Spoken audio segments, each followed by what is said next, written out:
When I go, I want to be remembered.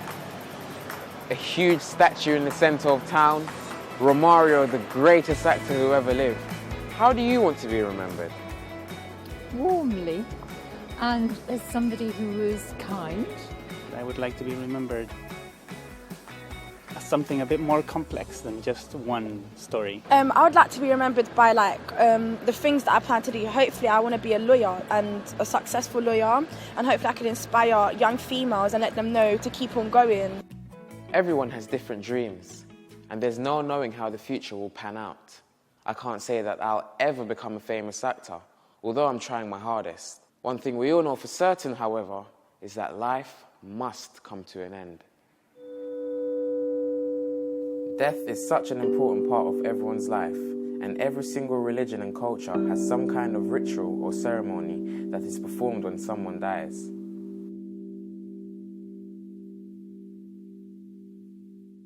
When my grandmother died last year in Jamaica, I flew over there to attend her Christian funeral. She was a very popular person, so a lot of people attended. I also read a poem, and although it was a sad moment for me, it was also very interesting. I'd like to speak to a vicar to find out more about funerals and what it's all about. A few days. So again, there might be lots of different reasons why. So within Christianity, there are different streams: Roman Catholic, Protestant. Even within Protestant, there'll be the Church of England. There may be Baptist, Methodist. So lots of different traditions, lots of different churchmanship. But overall, the beliefs are very, very similar, if not the same.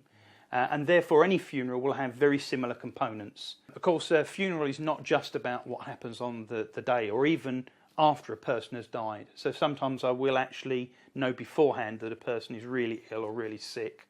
And the family may ask me to go and visit them, to pray with them, to talk with them. So my grandmother was buried, but some people choose to be cremated, right? So one of the main decisions that the family will have to make is whether the person who died wanted to be buried or whether they want to be cremated.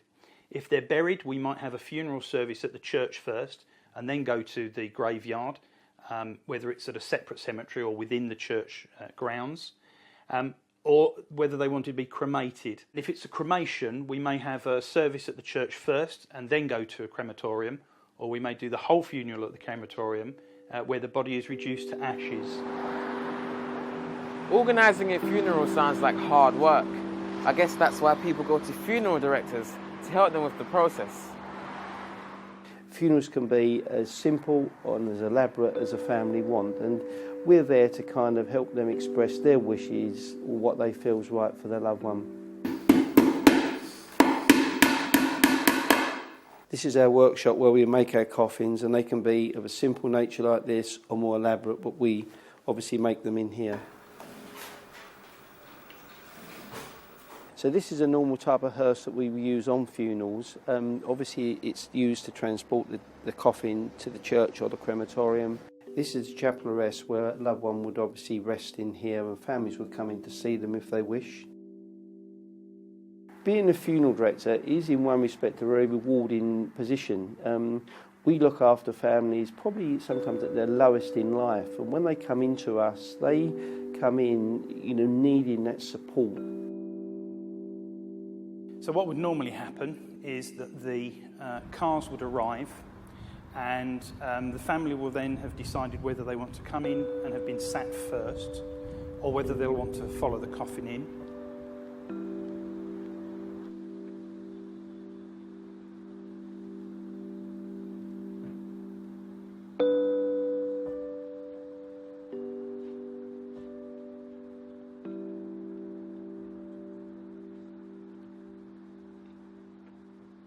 The coffin will be brought in and set up at the front of the church.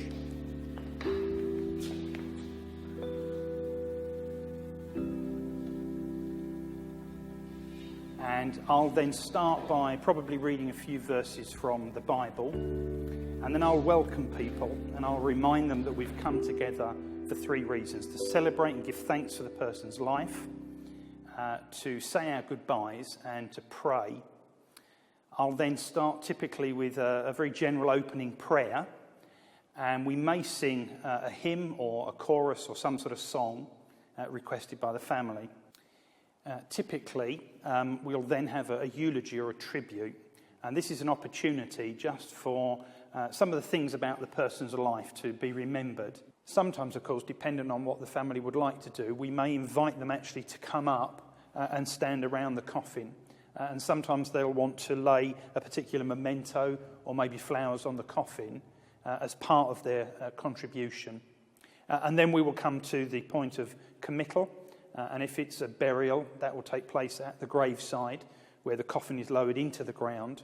And at a crematorium, then the curtains will be drawn around the coffin, and that's where I'll say the prayer of committal. And at that point, we're recognising that we're handing the person over to God, and we will say words akin to earth back to earth, dust back to dust, ashes back to ashes. But we do it in sure and certain hope of the resurrection because of Jesus. Of course, sometimes after the funeral, the family will want to get together, and so they may ask me to actually invite people back to a local pub or a hall where they'll have the opportunity to have some refreshments and just continue to remember how great the person was.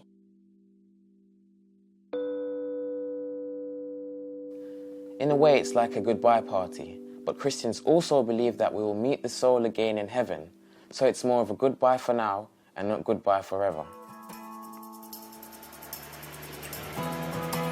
Funerals are also about looking back at someone's life and celebrating their achievements and the kind of person they were. I guess I've realised that life is short and we should make the most of it. Above all, I want to be remembered as a good person, loved by many. That way I'll have a full house at my funeral. And maybe even a statue. Who knows?